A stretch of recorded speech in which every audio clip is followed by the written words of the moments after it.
Live from the Mecca, Mormonism, Salt Lake City, Utah. This is Heart of the Matter, where together we are learning how to live in the age of Christian fulfillment. I'm your host, Shawn McCraney. One public service announcement that I think is important. We are all being terrorized by the idea of the coronavirus 19 and that it is out there killing people, and we're wearing masks, and there's fear. The stock market fell dramatically yesterday because of fear of the coronavirus. Well, guess what? Lysol. Wendy let me know that on the back of the Lysol can, it plainly states that this kills the coronavirus. She also let me know that the coronavirus is nothing but the flu. Now, the flu is horrible and it does kill people, old people and young people especially, but it always kills people. The coronavirus is not something to be feared. Yes, you can be protective and you can Lysol things to protect yourself from the coronavirus, but don't worry. Don't live in fear in this world. Don't let mass media drive you to buying masks and cans of Lysol. Trust in the Lord for your protection. Oh, I've lost it. All right, I want to begin by saying that these topical subjects of late have really weighed me down, man, because addressing them hasn't been easy, partly because I've been, guilty of so much stuff. So I beg for your compassion and mercy. Tonight's show, I'm just going to kind of talk a little bit about this subject because it's even bigger than the subject of abortion. I mean, this subject is huge when it comes to all the elements to it. Last night, we talked about adultery and in the age of fulfillment. And tonight, we're going to talk about one of the most natural outcomes of adultery, and that is divorce. And, to me, divorce is similar to the topic of abortion. And what I mean by this is people have sex, people get pregnant, and people get abortions sometimes. People get married. People don't get along. People get divorced. These things are an unfortunate part of the human experience in this imperfect world with imperfect people. Abortions are not ideal, nor necessarily beneficial for anybody really involved, except the doctors who perform them, I guess. And in some cases, this can be the case with divorce as well. They're just like the, I just hate to say this, the ugly stepsister. You gotta live with her. I swear, I'm trying. But with both abortion and divorce, we have to admit some things to ourselves. And the first thing is that since time immemorial, since the beginning of the law, and before that, abortions and divorces have happened for thousands and thousands of years. Have you ever thought of that? And that abortions and divorce have occurred for that long, and yet the world keeps spinning, and somehow the human race continues to thrive, and somehow we even have situations of overpopulation going on, and we have marriages that continue that are united and families. Somehow over the course of all these thousands of years, we have been able to still keep together the good things, the beneficial things around us. Thank God. Secondly, I think that even though they have occurred for thousands of years, all of it, abortion, adultery, divorce, have generally been looked down on by people who call themselves Christians. If we're going to be honest, human beings in general, even those who are not part of the religious world, will put a bright scarlet letter on the shoulders of people who have had abortions, who commit adultery, and who have been divorced. It's almost a societal thing, communities, God involved or not, don't appreciate those things. We might have understanding for them, but that should tell us something about what even the fallen man understands about what they do to us. To me, if this is the world's attitude toward people who have had abortions and committed adultery and been divorced, then the Christian view ought to be the absolute opposite. It ought to be the opposite. Like abortion and adultery, I doubt very much that many people get married looking forward to getting divorced. And this is part of what makes divorce so hard on participants. It's seen and felt by them as a personal failure. When they have to introduce themselves to a group, and the group says, well, tell us about your family. And they say, well, I'm divorced. There is almost no matter what culture you're in, there's this automatic shame that comes with that. Even in cases where a spouse is proven to be worthy of being divorced, they're abusive, they're this, they're that, they're this. There's always a stigma with the person who divorces that spouse because they chose that person in the first place. It's like, what caused you to marry that type of guy in the first place? So you almost always have this shame on you when you have been divorced. There are so many unknown, invisible factors at play in why we choose the spouses that we do.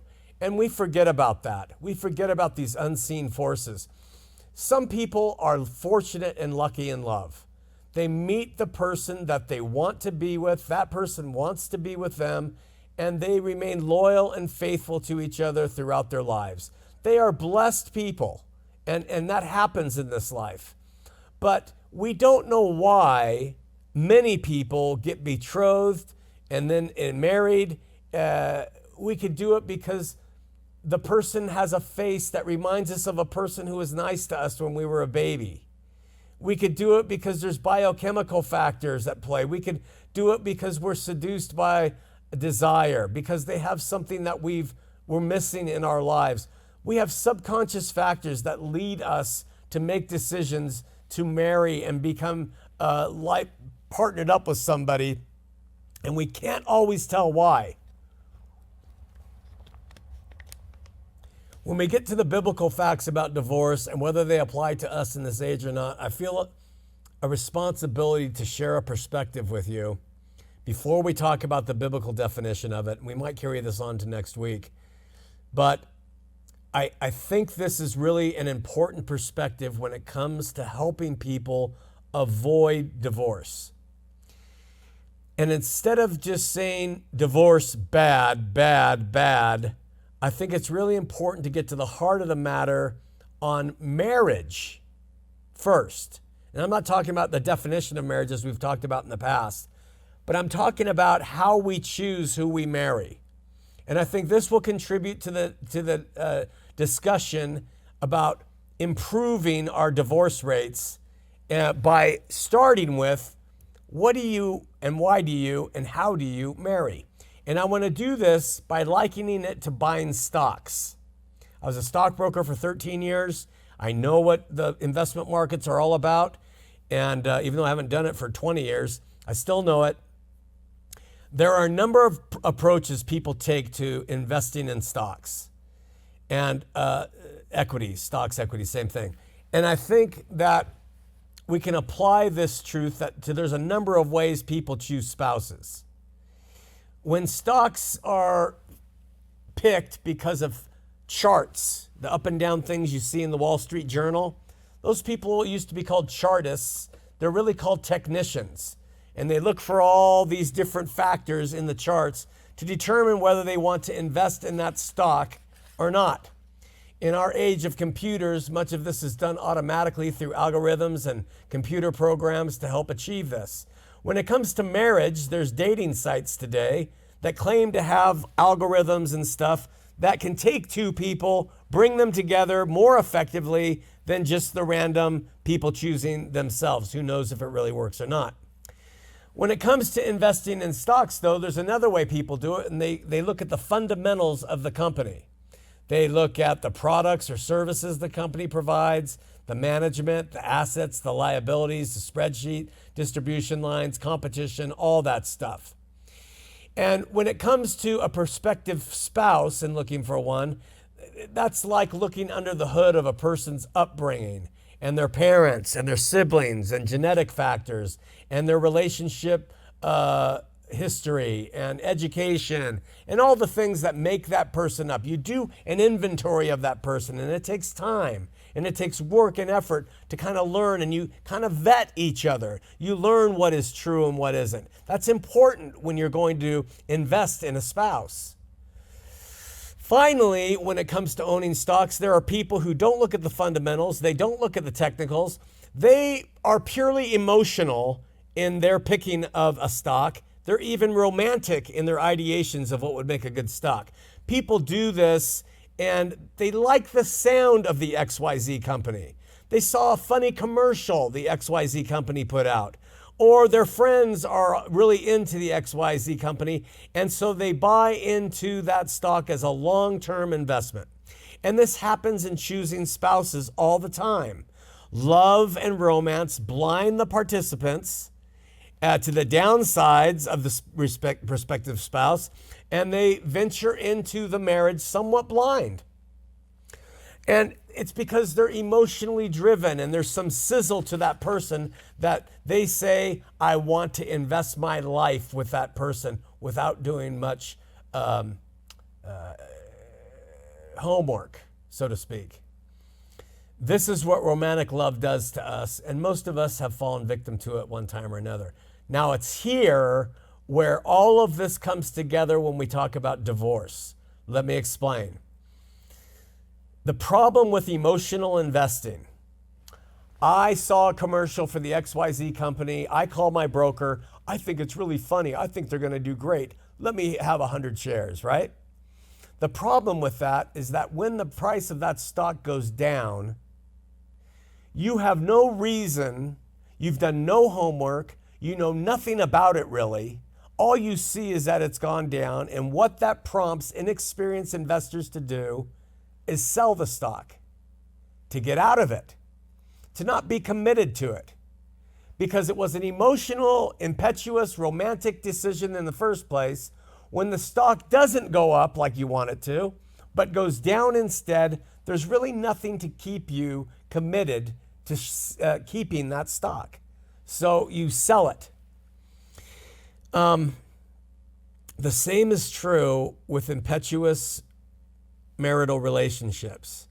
When there's nothing but romantic emotionalism holding a couple together, the automatic reaction when difficulties arise in the marriage, the spouse starts drinking. He starts to be verbally abusive. She starts to go out at night with her girlfriends all the time and become irresponsible with money. There's nothing to hold that union together except emotional romanticism. And when the one or the other falls off or goes down, the automatic tendency, because there's nothing else to hold on to them for, is to divorce. And so our divorce rates go up. It's just like buying into a stock and selling it because you have no background on how good it is. The antidote to both avoiding losing money in the stock market and in getting divorced is found in the initial investigative work on both the stocks and the potential spouses before an investment happens. And here's why. Let me explain. I know this is long, but it's important. When you do your homework on a company and you find out that they have really good management, their product is fantastic, their ratios are really good, they have nothing but upward potential relative to their earnings per share, and all these other factors that you've investigated, when that stock on a given day goes down, guess what you do? You buy more of it. The reason is, if the company was really good when you bought it at $25 a share, when it drops to 20, it's great. And when it drops to 10, it's a fantastic buy. That's how you see something that you've done the research on when it goes down, as an opportunity to invest more into it, not less. And so it is with people. When you have done the homework and you know the person, you know them inside and out before committing to marriage, you know their family, you know their history, you know their education, you know their proclivities, you know their downsides, you know their weaknesses. And when you say they are worthy of a marriage and you lump in with them, when they go down, they have a problem with drinking, they've had an affair, they do something to really upset you, you don't use that as a time to sell. You use it as a time to invest more into that person, not less. It's the opposite thinking that we have in this world. In this world, we say, romantic love should keep my marriage going.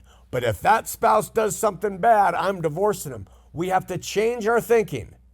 That we don't marry someone on a romantic whim. We look at what they're capable of. We look at their potential. We look at their history.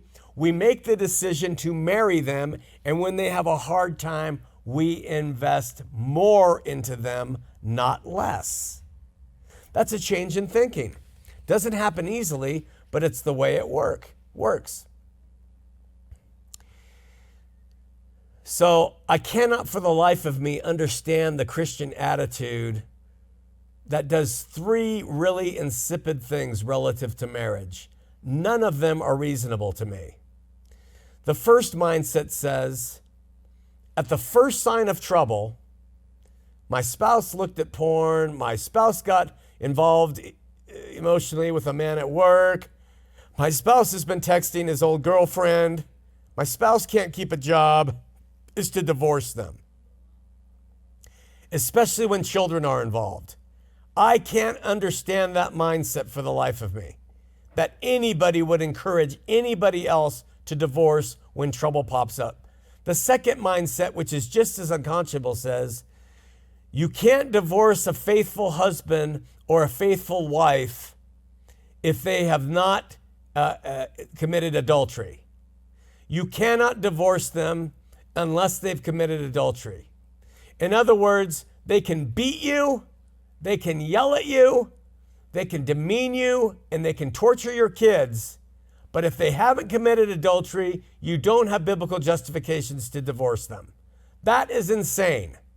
It's absolutely insane. Okay? So I know I'm giving you two sides because all of it's insanity. This is the biblical literalist approach, and it's based on Jesus talking to Jews about their only justification they had in divorcing a spouse in that day and age. The Christians take that teaching that Jesus gave to his own in that day, and they legalistically apply it to marriages today. And they find themselves actually conflicted about divorcing a physically, verbally, emotionally abusive spouse because he or she has never cheated on them. Oy vey!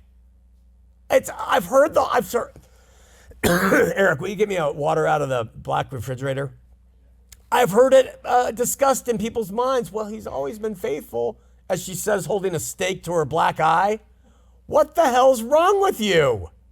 This is the problem with biblical literalism. The third unconscionable view of divorce that thrives in the Christian world, thanks, Eric, is one that pushes for divorce because the spouse committed adultery. Okay? That mindset thrives in the mind of people today, and therefore we see marriages ending. I talked about this last week because of the presuppositional view that if someone goes out in the marriage and commits adultery, then divorce is absolutely acceptable. I think that we should change that thinking too, that it's not acceptable, that we have to try to work on saving the marriage before we just throw it out there and just say it's over, especially when children are involved. We are all responsible before God for the choices we make. Every individual, we are all recipients in this life of the decisions that we make. We are recipients of the rewards or punishment we get. God writes his laws of love on our hearts and in our minds, and his Spirit will tell the individuals involved whether they should remain in a marriage or whether they should divorce. That couple can trust and rely on the Lord to guide them, not the law, not letters written in ink, but the Spirit. Therefore, we can have a serial adulterer where the Lord will tell somebody, stay with that spouse. And we can have a guy who's just a mean jerk, and the Lord will say, get out of there now. And we trust that. This old ink and letter bit about the subject is ridiculous. Now, there's always exceptions, folks. There will always be those people who don't know anything about their spouse. They'll marry within a week and they'll live happily ever after. It happens. Just like there are people who will buy a stock on a whim and they'll make $1 million out of it. There are always exceptions, but the exceptions never make a good rule. In a perfect world, two people would meet each other, get to know each other honestly, fall in love, and with the real person they have met, and remain together for life, working through their differences. There's the ideal. We all know it. Just like in a perfect world, every child conceived would be born, be healthy, and every couple married would remain faithful. These are all utopian ideals that we understand. We wish that would happen. But we do not live in a perfect world, and the solution to its fails is Jesus Christ and his approach to things, not trying to judge and perfect the failures of people around us. As believers, we all know what the Bible says about divorce, and I'm not going to go into those things. Unfortunately, we forget that that culture with which divorce was talked about in that day and age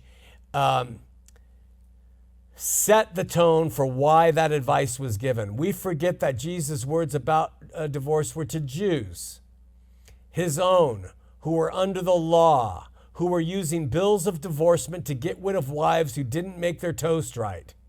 Jesus said, don't do that. That it's for your own wickedness that Moses allowed you to do that. You can write a bill of divorcement only in the case of adultery. That was to them then under the law. We read Jesus saying it to them and we say it applies to us. Wake up. Same thing goes with Paul. Most scholars concede that Paul went through a divorce himself. That Paul had a wife in order to become a great teacher that he was and a Jew of Jews. He was married, and that his wife left him. He had experienced a divorce. And so we can't take Paul's actions and his words to married couples at that time as part of the bride to keep her holy and pure and without spot. And we can't take his words to them and say they apply to our age, our culture, our time. There are things that go on in marriages today that weren't possible in that day. And you want to tell me that the only excuse for a divorce in this day and age is adultery? Come on. I'll tell you right now, if a spouse did any number of things that are possible today, they should divorce the other one. Get out of there, you know? Personally, and not that it matters, I think divorce is just between the individual and God. And they're accountable and responsible for the decision they make. And in response, the believers around them should sustain whatever choice they make. Stay together or divorce. The consequences will be with them and with them alone. It just falls back to the same theme. I'm here to receive people as they are as a Christian. And whether they remain faithful and are married with children, or they've been unfaithful and divorced and had abortions. It's the Christian duty to be and receive people where they are and let the love of Jesus come into their lives and help them. This is what our faith is all about, not any of the other stuff we've been caught up in. But I would not be transparent if I did not say this on the subject of divorce. In my experience, and I just hope you'll listen to me if you're thinking of this, when children are involved in a marriage, especially children who love their parents, really love and respect their parents, divorce is absolutely detrimental to their minds and hearts and does damage that often cannot be seen by the parents involved. For this reason, we work really hard with couples with children who are headed for divorce to get them to grow up and overcome whatever it is that's driving them apart. That's the goal, not to counsel for divorce unless the couple insists upon it. Often that does not work because the parents involved love themselves more than they love the kids. Bottom line, that happens. And when that happens, you have to let them go and love them on the way. Marriage is hard. It requires a ton of work, a ton of dying to the self. But when a couple brings kids into the picture, that couple, having invested into each other wisely or badly, ought to do what they can to fix what is ailing their marriage in order to save the children. And it becomes, this is where Christ in the marriage does so much good. I personally think it's a tragedy for couples to divorce over religion, over money, over sexual differences, over affairs, over anything. I think divorce, if there's abuse, affairs are abuse for sure. But if they happen and they're willing to be worked with, just immediate divorce, I just think it's ridiculous when children are involved. The subject of divorce is so huge, and it brings so many stories and angles to every different situation. And that is why in the age of fulfillment, I think it's important to step away from lockstep answers, given in an age when the Spirit does lead and the fruit is agape love, and allow people to govern themselves in the decisions. I want to wrap this segment up on divorce with a true account from my own life. I've done that several times in this past couple months because I relate to these things really well, and I can share with you my experiences for whatever they're worth. But several weeks ago, we did a show on sex out of order. We called it Sex Out of Order. And I opened up about my own shameful experiences and failures in that area when it came to marriage and even adultery. And I ultimately came forward with my sinful ways. And the religious rulers in our lives told my wife to divorce me. And I mentioned that last week or yesterday. And that I was no good and that she should find a worthy priesthood holder. Interestingly, it was this advice from the religious leaders that got my wife to sit up and take notice about the fault of religious leaders. Because while she knew that I was really messed up in a lot of ways, she knew I had value as a father.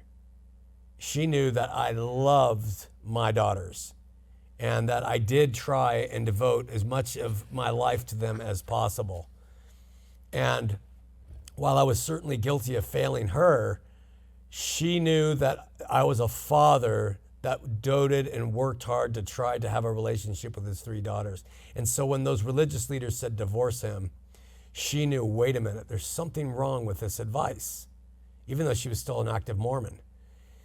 She could have taken the divorce route to sell the stock off, as we talked about, and that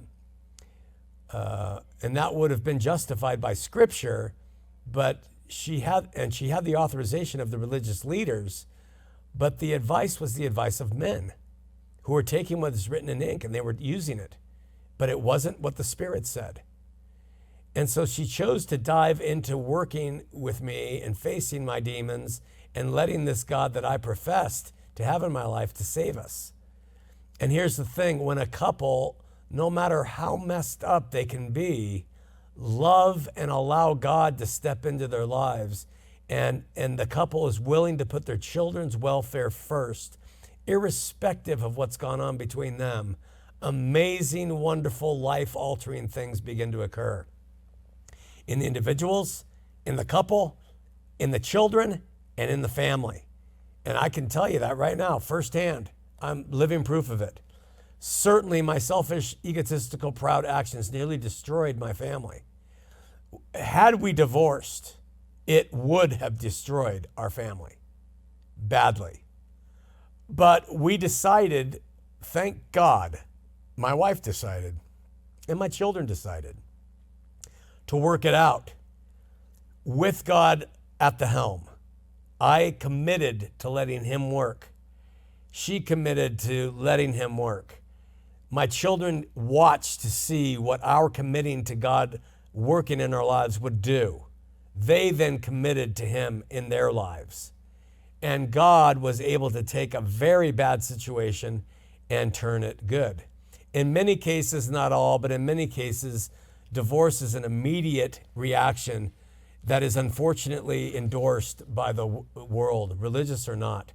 But it has been a world that judges people, and it's not the best approach. So in the age of fulfillment, I suggest that we get rid of all the rules about divorce, and we bring God through Christ and his Spirit into every marital situation with every couple who's willing to do it. And they're not always. But if we can convince couples, let God in, he can fix the most irreparable relationships and even make them better. So we know that you'll know if you should sell their stock. You'll know if you should have the divorce. And no one's there to judge either way.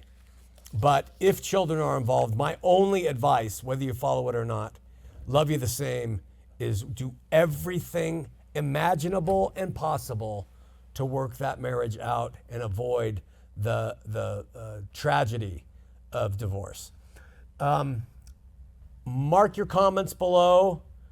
Next Tuesday night, we're going to cover both last night's show on adultery, tonight's show on divorce, and then whatever show we have on next Monday night. And then Tuesday night, we're going to gather all of it up and open it up here on Heart of the Matter.